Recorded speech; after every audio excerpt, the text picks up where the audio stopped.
Ici Charles Magnin, vous surveillez les réseaux sociaux. On sourit. Attentivement, oui. Vous savez qu'on est bien le matin ici.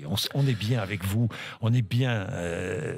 Oui, on est bien. Bon, une petite phrase de Jean-Pierre Chevènement a été raillée hier. Oui, l'ancien ministre, vous le savez, Oui. va bientôt prendre la présidence de cette nouvelle fondation pour l'islam de France. À cette occasion, il était hier matin l'invité de France Inter et une petite phrase a fait bondir les internautes. Moi, je connais bien le monde musulman. Je suis allé au Caire, à Alger, il y a 40 ou 50 ans. Alors forcément, être allé au Caire il y a 50 ans ne montre pas une connaissance très actuelle, très moderne, très approfondie du monde musulman. Et sur Twitter, les internautes se sont moqués évidemment de Jean-Pierre Chevènement avec le hashtag « Je connais bien le monde musulman ». Par exemple, « Je connais bien le monde musulman, je compte en chiffres arabes. Je connais bien le monde musulman, j'ai dansé 2 fois sur Aïcha de Raled. Je connais bien le monde musulman, j'ai l'ami de ma belle-sœur qui a préparé un couscous il y a 10 ans. Je connais bien le monde musulman, ça m'arrive de me voiler la face. Je connais bien le monde musulman, je suis au Coran de tout. Je connais bien le monde musulman, j'ai vu 12 fois Aladdin. Ou encore, je connais bien le monde musulman, j'ai l'ami d'un cousin qui est allé 2 fois au Club Med à Marrakech. Alors soyons quand même tout à fait honnêtes, il faut dire que ces moqueries sont en partie injustifiées. Si on écoute Jean-Pierre Chevènement jusqu'au bout, il voulait surtout pointer la montée du fondamentalisme ces 50 dernières années. Moi, je connais bien le monde musulman.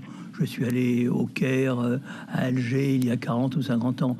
La plupart des femmes ne portaient pas le voile. Mais il y a une tendance de fond qui correspond à ce qu'il faut bien appeler la montée du fondamentalisme religieux. Franck McCourt. Ma queue courte, comme dit à la Marseillaise Charles Magnin. Mais non, mais c'est Charles. Non, mais Franck, comment on dit en Marseille? Non. Ancien propriétaire de l'équipe de baseball de Los Angeles, finalise le rachat du club marseillais. Et oui, après les bérets, après les mini tours Eiffel, les touristes américains se payent désormais des clubs de Ligue 1. Du sourire hier après-midi sur Twitter, où comme par magie, tous les supporters sont devenus des experts en gestion financière de clubs de baseball. Alors pour ce qui est du nom du propriétaire, vous l'avez dit, certains proposent d'adopter l'accent marseillais, McCourt. Et dès hier, des petits plaisantins se sont amusés à modifier sa biographie sur Wikipédia. On peut donc y lire qu'après le baseball aux États-Unis, il investit dans les chèvres en Europe. On se moque également de son projet, vous savez, le fameux OM Champions Project, qui ressemble plus à un titre d'album de David Guetta qu'à un véritable projet sportif. Et puis certains imaginent déjà Barack Obama en tribune, au Vélodrome, maillot de l'OM sur le dos, quand d'autres prédisent un remake de la guerre du Golfe pour les prochains OM PSG.